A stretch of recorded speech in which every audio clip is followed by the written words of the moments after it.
Hi there, my name is Roy Stewart Healy, and I help people expand their awareness. And today we're going to be talking about goal setting. Very important, don't underestimate it. It's really, really, very important, and I obviously explain why. But before that, I just want to show you this particular slide and talk about that. Journaling. Very, very important that we journal. We need it. This is my journal. It's A4 writing, and I like to write in pencil often, and I write in it on a daily basis.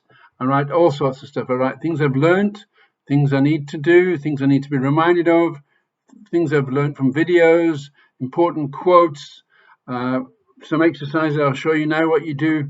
You need it. I like to write in pencil often, and I write out full. I don't abbreviate, and I've been doing that now. Must be for probably a good 40 years. I've been doing that, and still doing it. And it's important that we have a journal. If we want to make this work at all, if we want to take control of our lives, we need to be journaling. And this is what we want to do. We want to take control of our lives. We don't want to be flying by the seat of our pants, as this gentleman is doing. He's got some kind of engine, some kind of contraption here on his back, probably tied to his pants by the look of it. And he's flying, and he doesn't know where he's going. He can't control it. He's going wherever this thing takes him. It's up and down and sideways. He's flying by the seat of his pants. And many, many, many of us fly by the seat of your pants, our pants. And I want to encourage you, don't do that. There's no need to do that. You don't have to just wait until something happens to you before you can then react to it. You can actually make things happen as much as you like. I do it to the nth degree. I really do. You can determine what happens to you. You can go places and go anywhere you want. You can do anything you want. You can have pretty much anything you want. You really can. So don't fly by the seat of your pants. The question is, are you going the right way or the wrong way? Do you know? And I had a slide in here.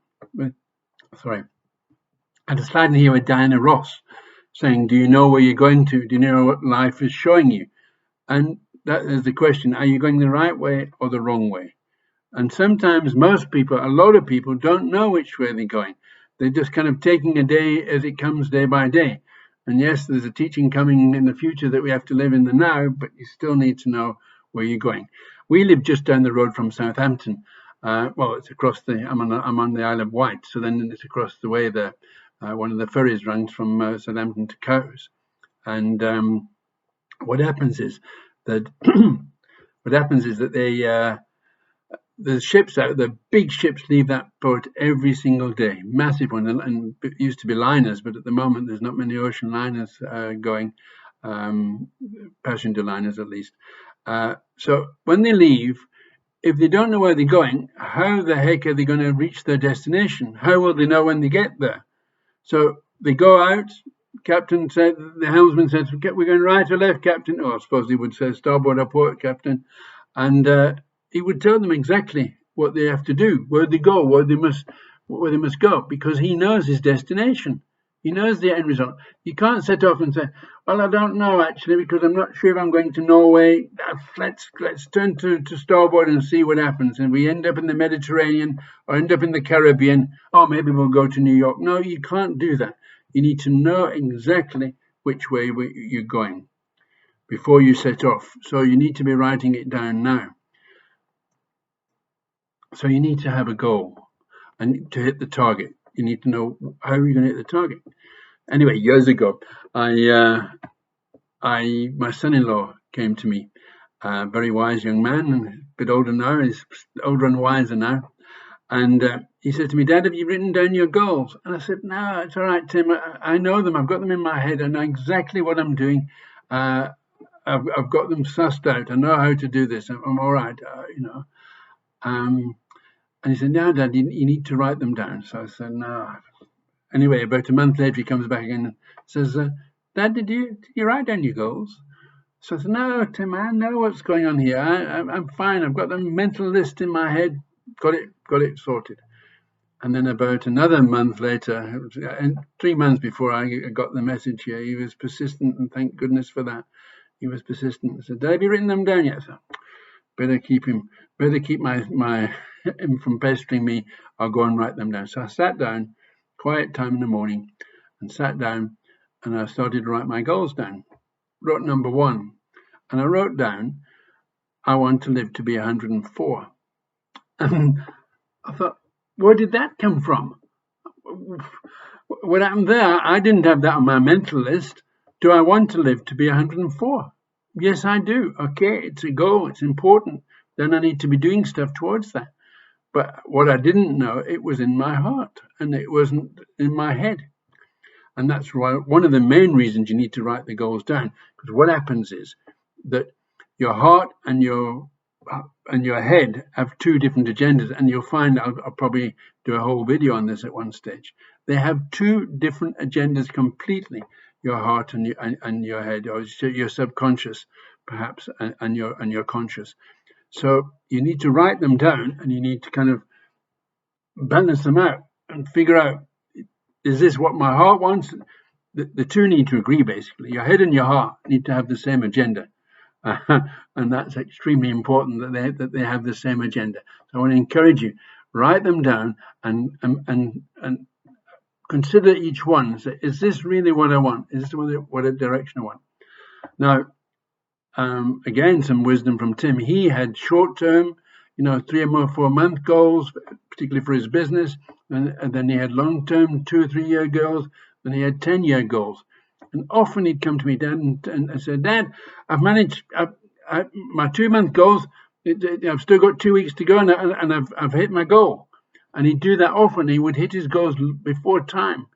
And so you need to have your goals sorted out so you can head for them, and perhaps you'll get there quicker. But if you don't know where you're going, you're never going to get there, are you?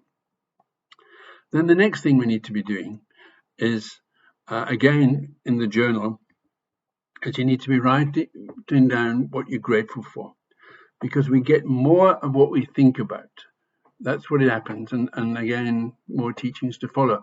But what we think about, and if we think about negative things, we get into some negative loops and negative spiral. We worry about the bills and worry about this stuff. No, don't forget anything negative. Put that aside. What we need to be doing is being grateful. And we need to be writing down 10 a day, every single day. I want to encourage you. Write down 10 a day. And you can be grateful for all sorts of stuff. I'm grateful for the for the shower pressure comes to mind in my shower. It's good, strong, nice shower. I'm grateful for my wife. I'm grateful. Wife comes after shower, but I'm grateful for my home. I'm grateful for my business. I'm grateful for my car. I'm grateful for my grandchildren, my friends, my children. So many things to be grateful for, and we need an attitude of gratitude. That's what we really need.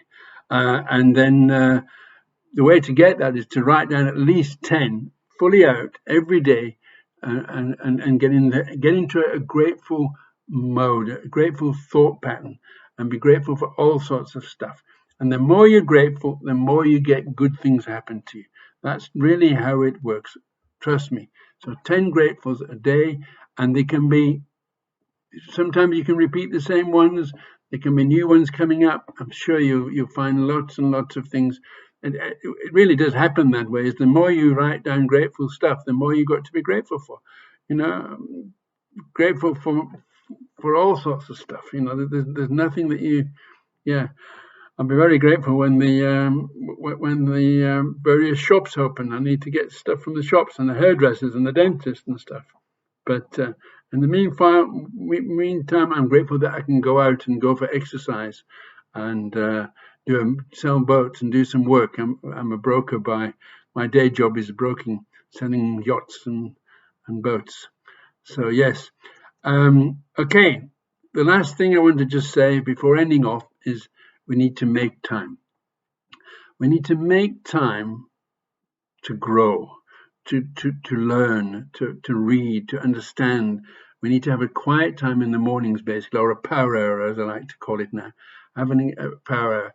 We need to make time to read stuff, to listen to stuff, to watch stuff like this every morning. We need to be working on ourselves, really. The only thing we've got to do is we've got to change. That's what we're heading for. we're wanting to change the situation. And the only way, and then basically eventually we want to change the world. And you can. I believe that we can. We're on a path here, and you're on a path here now. If you stick with me, you've probably been on it before you found me or heard my stuff, but let's make it more decisive and more focused on exactly where we want to go in the future. But you need to make time for that. You can't just not do it. So get up early in the morning. I get up an hour early each morning and make a cup of tea and get in a quiet place and spend time and journal and write stuff down, listen to stuff, weigh it up, think about it, and set my day off right. Of course, you don't have to do it in the morning. It just works for me that you can set your day off, start your day well, and start your way with direction. You can set goals for the day even. Write those down, and if you set off with a grateful heart, it really does help your day get going. So thank you for listening. I would like to encourage you to grow well, work at it, and look at it. Thank you very much, guys. Appreciate you watching. Cheerio.